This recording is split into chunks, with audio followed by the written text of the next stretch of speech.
అమెరికన్లు కదం తొక్కారు. దేశవ్యాప్తంగా పలు రాష్ట్రాల్లో వరదను తలపించేలా రోడ్లపైకొచ్చి హ్యాండ్స్ ఆఫ్ పేరుతో భారీ నిరసనలు చేపట్టారు. అధ్యక్షుడు డొనాల్డ్ ట్రంప్ ను పిచ్చోడు అంటూ గేలి చేశారు. ట్రంప్ తో పాటు డోజ్ అధిపతి ప్రపంచ కుబేరుడు ఎలాన్ మస్క్ వ్యతిరేకంగా నినాదాలతో హోరెత్తించారు. ప్రస్తుతం అమెరికా అధినేత ప్రతీకార సుంకాలకు దిగడంతో దేశవ్యాప్తంగా అన్ని వస్తువుల ధరలు పెరిగిపోతున్నాయి.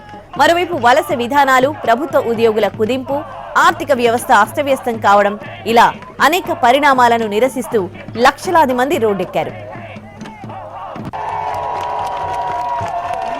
అయితే వాస్తవానికి ట్రంప్ ఈ ఏడాది జనవరిలో అధికార పగ్గాలు చేపట్టారు. అయితే అత్యంత స్వల్ప కాలంలోనే ఆయనకు వ్యతిరేకంగా అమెరికా పౌరులు ఆందోళనకు దిగడంతో ప్రపంచవ్యాప్తంగా ఇది చర్చానీయాంశమైంది.